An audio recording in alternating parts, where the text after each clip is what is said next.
best players coming from the Ombudsman Graph Busters, Samuel Ignacio and Paul Ladia. Congratulations for that effort dahil kayong unang kupunan na papasok sa ating championship round. Unang tanong para kay Samuel Ignacio, finally that you're entering the championship round, gaano ka-excited ka going into that round, Samuel?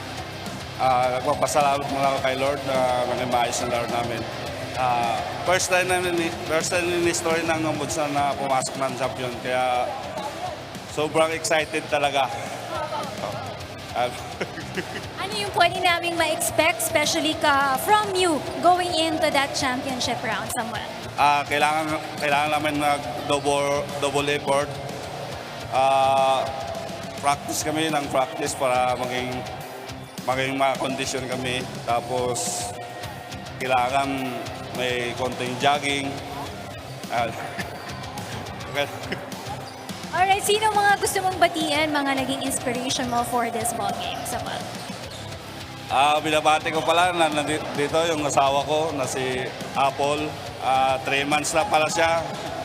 Pregnant 3 months. Pati yung anak ko. At saka yung nanay ko nasa probinsya, kuya ko, ate ko. Salamat sa suporta. At saka sa mga fans ng Ombudsman, salamat. Nandito kayong lahat para sa suporta ng paglalaro namin. Alright, maraming salamat sa iyo, Samuel Ignacio. Now we move on to Paul Ladia. Paul Ladia, anong pakiramdam nyo? Because earlier in the season, ang hangad ng inyong kupunan, dapat mahigitan nyo yung inyong pagiging third placer from last season. And yes, you are here. Nahigitan nyo nga yung pagiging third placer nyo. Ano ang pakiramdam mo ngayon? Masaya. Nagbunga yung paghihirap namin sa practice. Tsaka, syempre, kailangan talaga higitan namin yung performance namin last year para sa opisina namin at sa lahat ng sumusuporta sa Ombudsman. Malaking bagay ba sa inyo yung si Coach Danny Florano because you hired him since season 10 of the games, no? Nung season 10, maganda rin ang performance nyo. At ngayong season 11, nag-step up pa kayo dun sa inyong performance from last year. Nag-step up lahat, tsaka magaling mag-handle si Coach Danny, tsaka yung lahat ng coaches, pati assistant coaches. Maganda yung samahan ng team namin. Maganda yung gelling, lagi kami nagbabanding. Yun naman yung importante para mabuo yung team chemistry. Paul, if I were to ask you, sino ba ang pipiliin mong makalaban in the finals round? Will it be the DA or the SSS? Parehas naman mahirap kalaban, kahit sino, paghahandaan namin. Ready kami sa kanila. Okay, go ahead with your greetings, Paul.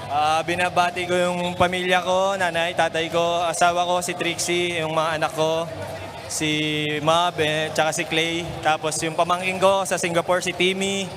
Yung mga tita ko sa abroad, lagi nanonood na UNTV. Tita Mimi, Tita Tess, Tita Aleng, sino ba? Yung mga boss namin sa Ombudsman, boss ko, Dio Balmeo, Justice Martires, si Eo Sandoval, boss MYC, sino ba? Dio Lo, Dio Sumido, Dio Vargas, sila Ma'am Guy, sila Ma'am Gina, sila Ma'am Twinkle, sila Derek Evaristo, Derek Garcia, tsaka yung sa PT ko, si Sir Eugene. Tapos si ano ba? Tsaka si yung kasama namin sa opisina, si Sir Kevin, nasunugan siya eh. Sir Kevin, kaya mo yan. Tayo rin magtutulungan sa office. Alright, meron pa? Meron pa, tita ko sa taga North Caloocan, Mami Long. Thank you. Alright, maraming salamat sa iyo, Paul Ladia, ang ating best player of this ballgame alongside with Samuel Ignacio.